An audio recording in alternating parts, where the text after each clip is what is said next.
Hello everyone, good morning, नमस्कार। आइए आप सभी का स्वागत है। आज की क्लास में हम लोग फिजिक्स पढ़ेंगे, भौतिक विज्ञान। इससे पढ़ने से पहले थोड़ा सा साइंस का बैकग्राउंड या इंट्रोडक्शन समझ लेते हैं। विज्ञान किस में आएगा तो हम लोग साइंस बोलते हैं, तो साइंस कहने से क्या पता चलता है कि या तो मैथ होगा, फिजिक्स होगा, केमिस्ट्री होगा, बायोलॉजी होगा। साइंस मतलब फिजिक्स, केमिस्ट्री, बायोलॉजी। तो सबसे पहले साइंस है। क्या है साइंस? साइंस है। साइंस मीन्स हिंदी में क्या बोलते हैं? विज्ञान। हिंदी में विज्ञान। ये जो विज्ञान शब्द है, क्या है? विज्ञान शब्द है वो किससे बना है? तो साइंटिया से। किससे? साइंटिया से। साइंटिया से शब्द निर्मित है। इससे मतलब क्या होता है? विज्ञान कहने का मतलब क्या हुआ? ज्ञान। ज्ञान या जानना। ज्ञान या जानना मतलब नॉलेज। नॉलेज या फिर क्या बोलेंगे इसको? To know. टू नो, जानना या नॉलेज। विज्ञान का शाब्दिक अर्थ हो जाएगा। पूछेगा बताइए विज्ञान का अर्थ क्या होता है? विज्ञान का शाब्दिक अर्थ क्या है? तो बताइएगा विज्ञान का अर्थ क्या है? ज्ञान या जानना, नॉलेज, टू नो। किससे निर्मित हुआ है? तो साइंटिया शब्द है उससे निर्मित हुआ है। विज्ञान को हम तीन तरह से बात कर सकते हैं। तीन पार्ट जिसको कर दीजिए। साइंस को तीन पार्ट कर रहे हैं। तो पहला क्या है? Natural science. पहला जो साइंस है उसको क्या बोलेंगे? Natural science. आप भी साथ में लिखते जाइए, natural science. Natural science means प्राकृतिक विज्ञान। प्राकृतिक विज्ञान। दूसरा जो साइंस के ब्रांच है उसके बोलिए formal science. Formal science. Formal science मतलब औपचारिक विज्ञान। औपचारिक विज्ञान। और जो तीसरा है नेचुरल साइंस, प्राकृतिक विज्ञान, फॉर्मल साइंस, औपचारिक विज्ञान। और तीसरा क्या हो जाएगा? Social science. Social science. Social science मतलब सामाजिक विज्ञान। सामाजिक विज्ञान। तो साइंस को सबसे पहले, साइंस मीन्स जानना या विशेष ज्ञान प्राप्त करना। जिस शास्त्र से हम लोग क्रमबद्ध तरीके से क्या कहते हैं? प्रयोग द्वारा, परीक्षण द्वारा ज्ञान प्राप्त करते हैं उसको बोलते हैं साइंस। साइंस मतलब विशेष ज्ञान, विशेष नॉलेज होगा। तो इसका शाब्दिक अर्थ हो गया जानना। साइंस को हम तीन भाग में बांट सकते हैं: नेचुरल साइंस, फॉर्मल साइंस और सोशल साइंस। प्राकृतिक विज्ञान, औपचारिक विज्ञान और सामाजिक विज्ञान। हम लोग बेसिकली फिजिक्स पढ़ेंगे, तो फिजिक्स किसका अति टाइप है? तो नेचुरल साइंस को। यहाँ से फिर हम नेचुरल साइंस को बांट रहे हैं। नेचुरल साइंस जो है, नेचुरल साइंस, इसको भी हम क्या कह सकते हैं? तीन पार्ट कर सकते हैं। पहला क्या हो जाएगा? फिजिक्स। फिजिक्स मीन्स भौतिक शास्त्र। दूसरा क्या होगा हमारा? केमिस्ट्री। और तीसरा क्या हो जाएगा? बायोलॉजी। तीसरा नेचुरल साइंस में क्या आ जाएगा? फिजिक्स, केमिस्ट्री और बायोलॉजी। फॉर्मल साइंस में लॉजिक वाला जो हम लोग रीजनिंग पढ़ते हैं, मैथमेटिक्स वगैरह है, वो फॉर्मल साइंस में आ जाएगा। सोशल साइंस मतलब ह्यूमैनिटीज, ज्योग्राफी, हिस्ट्री, सिविक्स जो ही पढ़ते हैं वो किस में आ जाएगा? सोशल साइंस में आ जाएगा। मैथमेटिक्स, लॉजिक जो पढ़ेंगे औपचारिक विज्ञान फॉर्मल साइंस में आ जाएगा। और फिजिक्स, केमिस्ट्री और बायोलॉजी नेचुरल साइंस में आ जाएगा। फिजिक्स का भी बहुत सारा पार्ट है, अलग अलग पार्ट है। इसको सब साइंस अपने आप में पूरा व्यापक है, बहुत विस्तृत है। तो इसको भी अलग अलग पार्ट करके हम लोग देखते हैं। ऑप्टिक्स है, मॉडर्न फिजिक्स में हम लोग इलेक्ट्रॉन, प्रोटॉन के बारे में जो भी पढ़ते हैं। और बहुत सारा टाइप है इसका। केमिस्ट्री भी बहुत तरह से टाइप है, जैसे organic chemistry, inorganic chemistry, physical chemistry, analytic chemistry, bio chemistry, बहुत सा पार्ट है इसका। बायोलॉजी में भी मेन रूप से इसको हम दो पार्ट में भी बांट लेंगे, बॉटनी और जूलॉजी। तो नेचुरल साइंस किस क्या क्या हो जाएगा? तो फिजिक्स होगा, केमिस्ट्री होगा और बायोलॉजी हो जाएगा। और जो फिजिक्स के जनक हैं, फिजिक्स के क्या हैं? जनक हैं, क्या हो जाएंगे? न्यूटन। फिजिक्स के जनक न्यूटन। और केमिस्ट्री का जनक लेवोजियर। लेवोजियर, LAVOSIOR, लेवोजियर को केमिस्ट्री का जनक बोलेंगे। बायोलॉजी को क्या हैं? अरस्तु। इसका जो अलग टाइप होगा तो उसका अलग अलग हो जाएंगे। बायोलॉजी में जैसे दो टाइप होता है, बॉटनी और क्या होता है? जूलॉजी। तो बॉटनी का अलग पिता है, जूलॉजी का अरस्तु हो जाएंगे, बॉटनी का थियोफ्रास्टस। तो ऐसे इसका जब पार्ट करेंगे तो वहाँ, लेकिन टोटल फिजिक्स का न्यूटन बहुत बड़ा नाम है। आइंस्टीन भी बड़ा नाम है फिजिक्स में। लेवोजियर केमिस्ट्री के जनक हैं। बायोलॉजी का जनक कौन है? अरस्तु हैं। फिर साइंस हो गया। साइंस का अर्थ क्या हो गया? ज्ञान या जानना। किस से बना है, तो साइंटिया से बना है। साइंस 3 तरह के, नेचुरल, फॉर्मल और सोशल। हम लोग फिजिक्स केमिस्ट्री बायोलॉजी किसे पढ़ेंगे, तो नेचुरल साइंस में फिजिक्स केमिस्ट्री बायोलॉजी पढ़ेंगे। ये छोटा सा क्या हो गया, एक साइंस का बैकग्राउंड हो गया कि हम लोग फिजिक्स का शुरुआत कर रहे हैं। तो पहले समझना है कि साइंस क्या है। तो साइंस क्या है, तो सावधानीपूर्वक क्रमबद्ध तरीके से प्रयोग एवं परीक्षण द्वारा जो हम ज्ञान अर्जित करते हैं उसको बोलते हैं साइंस। क्या बोलते हैं उसको, साइंस बोलते हैं। तो हम लोग पढ़ेंगे फिजिक्स। क्या पढ़ेंगे, फिजिक्स। फिजिक्स किसका पार्ट है, तो नेचुरल साइंस का पार्ट है। तो फिजिक्स का जो हमारा पहला टॉपिक रहने वाला है वह क्या है, हम लोग जो पहले पढ़ेंगे, सबसे पहले पढ़ेंगे मापन। क्या पढ़ेंगे, मापन। मापन पढ़ेंगे। मापन पढ़ने से पहले इसमें देखिए आपको भौतिक राशि समझना है कि भौतिक राशि किसको बोलते हैं, भौतिक राशियाँ। भौतिक राशियाँ मतलब फिजिकल क्वांटिटीज, फिजिकल क्वांटिटीज, भौतिक राशि। आप इसके साथ लिखते भी जाएंगे। समझ में नहीं आ रहा होगा तो कमेंट में हमको बताएंगे कहाँ दिक्कत हो रहा है, और उसको आप लिखते जाएंगे। भौतिक राशि किसको बोलेंगे, तो प्राकृतिक जो नियम है, प्रकृति में जो नियम है उसको हम जिस रूप में निरूपित करते हैं वही क्या है, भौतिक राशि है। प्रकृति के नियम है, जो भी घटना है उसको हम माप सकते हैं, मेजर कर सकते हैं। तो प्राकृतिक नियमों को जिस रूप में हम निरूपित करते हैं वही क्या है, भौतिक राशि है। जैसे हम यहाँ से चल रहे हैं, क्या कर रहे हैं, चल रहे हैं। तो जो चलना है, हम कहीं यहाँ से चलें तो कहीं हम पहुँच गए, तो वहाँ जो बीच में हम ट्रेवल किए हैं वह डिस्टेंस है। तो डिस्टेंस को हम परिभाषित कैसे करेंगे, उसका मात्रक क्या होना चाहिए, मात्रक से कम चल जाएगा कि न्यूमेरिकल वैल्यू भी चाहिए। तो इस तरह से भौतिक राशि है तो क्या हो जाएगा, ये राशियों जो नेचुरल नियम है, भौतिक राशि में जो फिजिक्स में नियम है उसको निरूपित करने के लिए क्या आता है, भौतिक राशि, उसी को बोलते हैं। इसको निरूपित करने के लिए क्या चाहिए, एक तो यूनिट चाहिए, एक क्या चाहिए, यूनिट चाहिए, और इसका नंबर चाहिए, मतलब न्यूमेरिकल वैल्यू चाहिए, न्यूमेरिकल वैल्यू चाहिए। जैसे हम यहाँ से डिस्टेंस तय किए हैं, तो डिस्टेंस तय किए हैं तो लंबाई हो गया, लंबाई का मात्रक क्या है, मीटर है। अब यहाँ से यहाँ बोलेंगे वहाँ मीटर, कितना मीटर तय किए हैं, तो कुछ ना कुछ न्यूमेरिकल वैल्यू रहना चाहिए। उसी प्रकार बहुत सारा समय है तो कितना समय हो गया, तो बहुत सा फिजिकल क्वांटिटीज है, भौतिक राशियाँ हैं। तो राशि को व्यक्त करने क्या बोलेंगे, यूनिट और न्यूमेरिकल चाहिए। पूछेगा भौतिक राशि किसको बोलेंगे, तो बोलिएगा ये प्राकृतिक नियमों को जिस रूप में हम दर्शाते हैं, या वैसा राशि जिसको हम माप सकते हैं उसी को क्या बोलेंगे, भौतिक राशि, जिसको मेजर किया जा सके। फिजिक्स में पढ़ना ही है नेचुरल नियम। तो भौतिक राशियाँ, फिजिकल क्वांटिटीज को निरूपित करने के लिए यूनिट चाहिए और क्या चाहिए, न्यूमेरिकल वैल्यू चाहिए। अब यह 2 टाइप्स का होता है। जो भौतिक राशि है, फिजिकल क्वांटिटी, जो कितना तरह का होगा, 2 प्रकार के। किस आधार पर, तो एक तो दिशा के आधार पर होगा, दिशा और परिमाण के आधार पर। दिशा और परिमाण के आधार पर बांटेंगे इसको।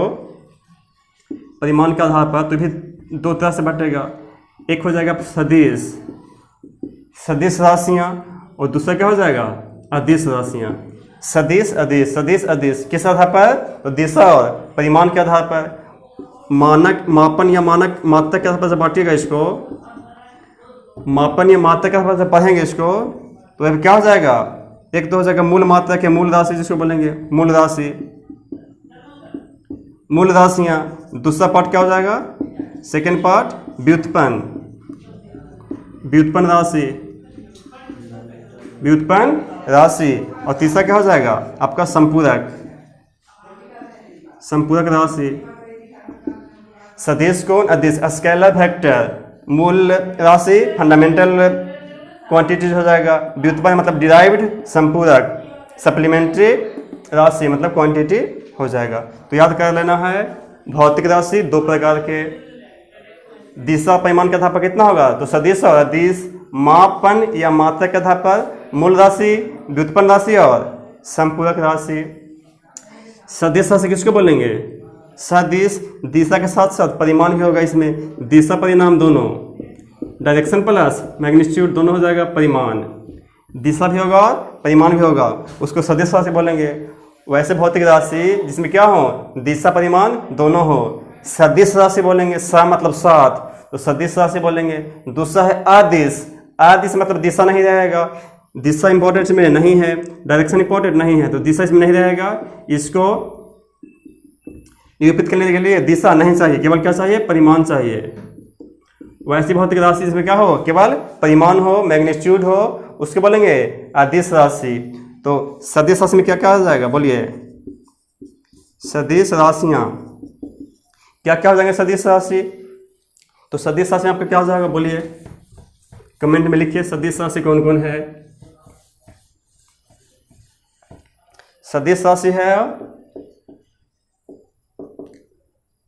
सदिश राशि, सदिश राशि क्या होगा, जिसमें दिशा भी हो और परिमाण हो भी, मतलब डायरेक्शन जरूरी है, ठीक है, डायरेक्शन जरूरी है। जैसे तो हम बताएं कि दूरी के बारे में सोचिए, क्या है सदिश राशि है कि नहीं है। दूरी मतलब हम कितना डिस्टेंस ट्रेवल कर रहे हैं, हम यहाँ से वहाँ गए तो कितना डिस्टेंस तय किए। आप कोई पॉइंट यहाँ से हम इधर चल रहे हैं, फिर इधर जाके मन हो गया, फिर कहीं और जाके मन होगा, मुड़ मुड़ के जा रहे हैं, तो यहाँ से हम चल रहे थे, यहाँ पहुँच गए।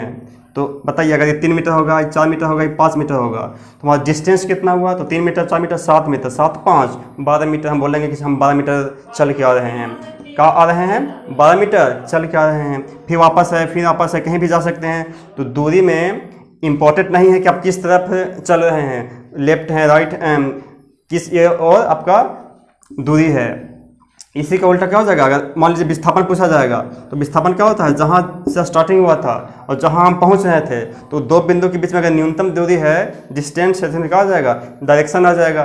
तो यह विस्थापन किस में आ जाएगा, सदिश राशि, लेकिन दूरी सदिश राशि नहीं है। इस तरह से आपको समझना है। तो सदिश राशि कौन कौन हो जाएगा, बताइए। दूरी तो नहीं होगा, चाल भी नहीं होगा, चाल तो इसका जो सदिश राशि है क्या हो जाएगा, वेग, विस्थापन, वेग, विस्थापन, त्वरण। सदिश राशि में क्या क्या आएगा, तो वेग आएगा, विस्थापन आएगा और त्वरण आएगा। फिर क्या आएगा, संवेग आएगा। उसके बाद विद्युत तीव्रता, विद्युत तीव्रता आएगा। फिर क्या आएगा, कोणीय वेग, कोणीय वेग। इस तरह से बहुत सारा राशि आएगा। तो किस में आएगा, सदिश में आएगा। याद रखना सदिश किसको बोलेंगे, तो सदिश में आपको क्या कहना पड़ेगा, सदिश में आपको ध्यान रखना है कि दिशा भी रहेगा और परिमाण भी रहेगा। बल लगाना है तो जिस तरह बल लगाएंगे उसी प्रकार का होगा, काम होगा। तो जो बल है वो क्या राशि, कौन सा राशि है, सदिश राशि है। तो इसको याद रखना है। इसमें देखिए ज़्यादा किस अक्षर से स्टार्ट हो रहा है, वाह से स्टार्ट हो रहा है। तो वाह बाई सबसे अगर स्टार्ट होगा तो आप तुक्का भी लगा सकते हैं कि हाँ यह सदिश राशि में हो जाएगा। एक विद्युत धारा छोड़ा कर सब क्या आ जाएगा, सदिश राशि में आ जाएगा। ये पहला टाइप हो गया। दूसरा क्या है, अदिश राशि। कौन राशि, अदिश राशि।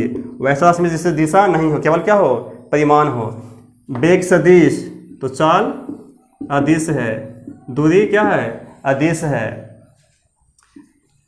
बल सदिश राशि है और कॉज अदिश राशि है, ठीक है। और बताइए, चाल हो गया, दूरी हो गया, और क्या हो सकता है अदिश राशि में, आयतन है।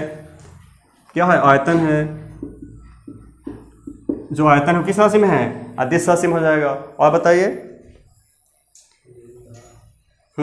इसमें क्या आ जाएगा, विद्युत तीव्रता है, इसमें विद्युत धारा लिखेंगे, विद्युत धारा आदि कर दीजिए।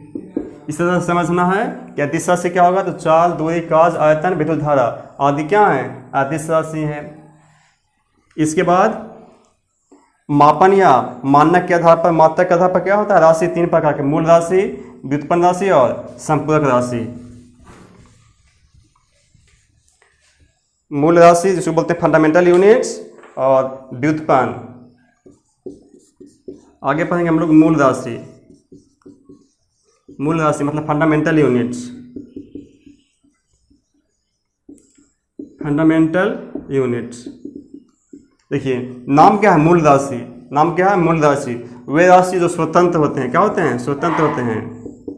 वे राशि जो स्वतंत्र होते हैं। स्वतंत्र होने का मतलब वह किसी पर डिपेंड नहीं करेंगे, किसी दूसरे के सहायता से व्यक्त नहीं हो जाएंगे, नहीं होंगे। तो मूल राशि है जो वे राशि जो स्वतंत्र होते हैं, किसी दूसरे राशि पर डिपेंड नहीं करते हैं, उसको बोलेंगे मूल राशि।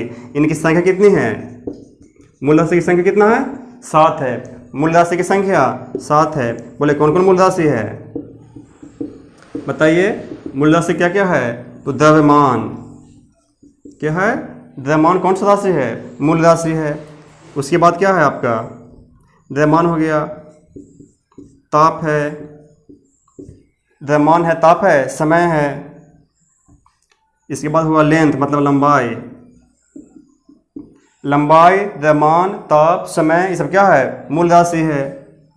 विद्युत धारा, विद्युत धारा, ज्योति तीव्रता, ज्योति तीव्रता, पदार्थ की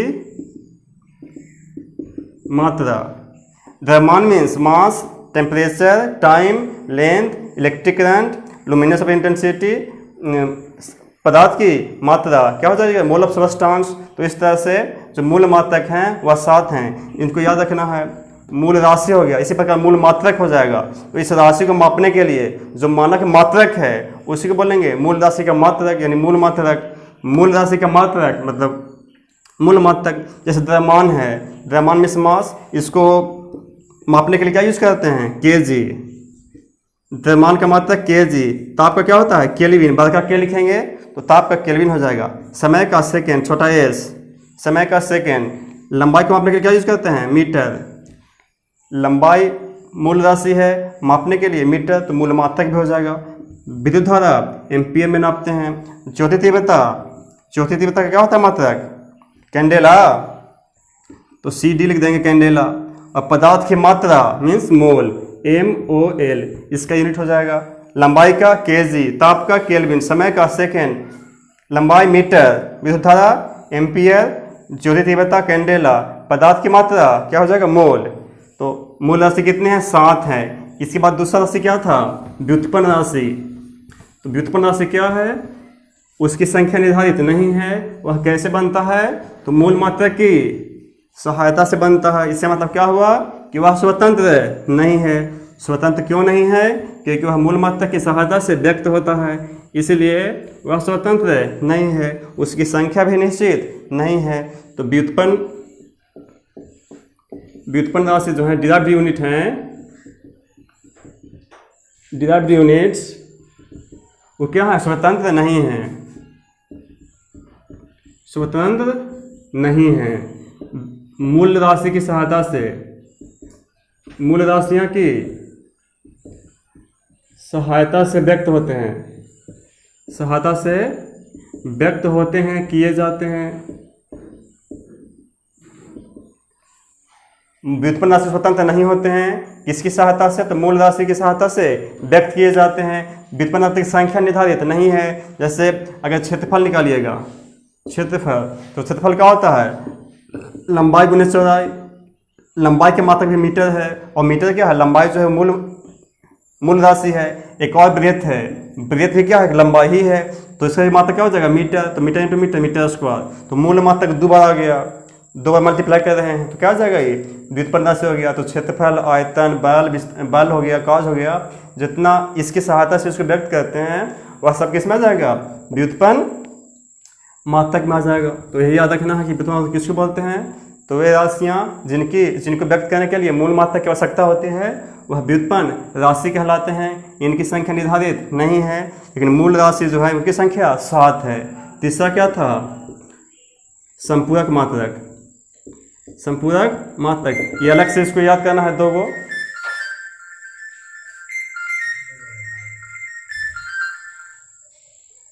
हेलो, एयरफोन लगे होता है, एयरफोन सपोर्ट कर लेने यार। जाओ चल गए, रुका नहीं, रुका रुका, रुका ना भाई, ठीक है भाई, चालू है बोला तो।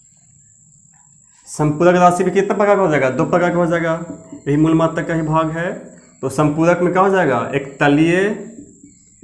तलीय या समतल, तलीय या समतल कोण, तलीय या समतल कोण। एक क्या होता है, घन या ठोस कोण। समतल या तलीय कोण को मापना है तो क्या यूज करेंगे मात्रक में, रेडियन। और घन कोण या ठोस कोण, यह कौन सा राशि है, तो पूरक राशि या संपूरक राशि। तो पूरक राशि में 2 हो जाएगा, तलीय या समतल कोण, घन कोण, प्लेन एंगल या ठोस एंगल, घन या ठोस कोण। तो सॉलिड एंगल या क्या हो जाएगा, घन या ठोस कोण और प्लेन एंगल मतलब समतल कोण। रेडियन इसका क्या हो जाएगा? 80 रेडियन। तो याद रखना है लंबाई का मीटर, द्रव्यमान का केजी, ताप का केल्विन, समय का सेकंड, विद्युत एम्पियर, ज्योति तीव्रता कैंडेला, पदार्थ की मात्रा मोल, तलीय कोण या समतल कोण का मात्रक रेडियन, घन कोण का मात्रक 80 रेडियन। व्युत्पन्न राशि स्वतंत्र नहीं होते हैं, मूल मात्रक पर डिपेंड करते हैं, इनकी संख्या निर्धारित नहीं है, लेकिन मूल मात्रक 7 होती है। अब देखिए, तो राशि हो गया, तो मूल राशि को मापने वाला यूनिट तो मूल मात्रक, व्युत्पन्न राशि को मापने वाला यूनिट क्या हो जाएगा? व्युत्पन्न मात्रक हो जाएगा। तो मात्रक किसको बोलेंगे? तो जो राशियां हैं उनको व्यक्त करने के लिए मापन, जो मानक मापन है वही क्या है? मात्रक है। चलो लंबाई मापने के लिए हम मीटर लेते हैं, सेंटीमीटर लेते हैं, तो यही जो मानक है मात्रक, इसको बोलेंगे मात्रक। तो इस समय हो गया मात्रक। अब देखिए मात्रक की पद्धति भी है। अब मात्रक इस राशि है उसको हम कैसे कैसे माप सकते हैं, जो राशियां हैं सब उसको कैसे कैसे मापा जा सकता है, यानी मापने की पद्धति, मापन की पद्धतियाँ या मापन की पद्धतियाँ हम कैसे कैसे माप सकते हैं। तो पहला क्या होता है? सीजीएस, समझते होंगे सीजीएस सिस्टम है, सीजीएस में माप सकते हैं। दूसरा क्या है? एफपीएस, फुट पाउंड सेकेंड है। तीसरा क्या है? तो एमकेएस। चौथा क्या है? तो एसआई सिस्टम। मात्रक को मापने की सब पद्धतियाँ हैं, सीजीएस, एफपीएस, एमकेएस और एसआई। इससे मतलब क्या हुआ? सीजीएस सिस्टम में क्या करेंगे? देखिए सीजीएस में यहाँ लंबाई लिख देते हैं, यह आपका द्रव्यमान हो जाएगा, वह क्या है? समय है, द्रव्यमान और क्या है? समय है।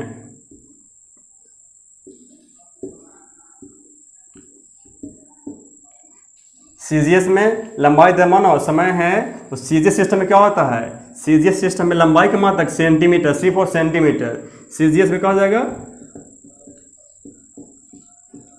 सीजीएस पद्धति में लंबाई का मात्रक सेंटीमीटर और द्रव्यमान का जी से ग्राम, और यहाँ समय एस है तो समय का मात्रक क्या हो जाएगा? सेकंड हो जाएगा। सीजीएस में लंबाई का मात्रक सेंटीमीटर, द्रव्यमान का मात्रक ग्राम और समय का मात्रक सेकंड। इसी प्रकार लंबाई का मात्रक एफपीएस में F for foot, P for pound और सेकंड हो जाएगा, एस फॉर सेकंड हो जाएगा। एमकेएस में एम फॉर मीटर, तो लंबाई का मात्रक क्या है? मीटर है। द्रव्यमान का मात्रक क्या है? केजी है, किग्रा इसको लिखेंगे, केजी किग्रा है, और समय का सेकंड हो जाएगा।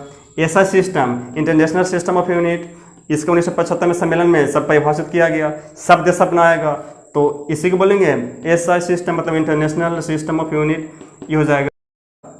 सबसे जो व्यवहारिक है, जो ज़्यादा यूज हो रहा है किसमें? एमकेएस प्रणाली में। तो एसआई सिस्टम में भी लंबाई का मात्रक क्या है? मीटर है, समय और द्रव्यमान का केजी है, समय का सेकंड है। तो एमकेएस ऐसा याद हो गया, एमके याद कर लेंगे तो ऐसा अपने आप याद हो जाएगा।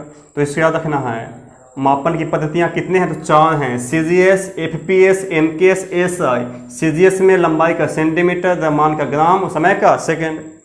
एफपीएस में लंबाई का फुट, द्रव्यमान का पाउंड, समय का सेकंड। एमकेएस में लंबाई का मीटर, द्रव्यमान का केजी और समय का सेकंड। एसआई में भी लंबाई का मीटर, द्रव्यमान का केजी और समय का सेकंड। इस तरह से आप इतना याद कर लेंगे तो अगला क्लास में हम लोग यूनिट और डायमेंशन पर बात करेंगे। तो उम्मीद कर रहे होंगे समझ में आ रहा होगा। आपका 1 मिनट भी टाइम एक्स्ट्रा नहीं लिया जाएगा, आप इसको कर लेंगे। Thanks for watching.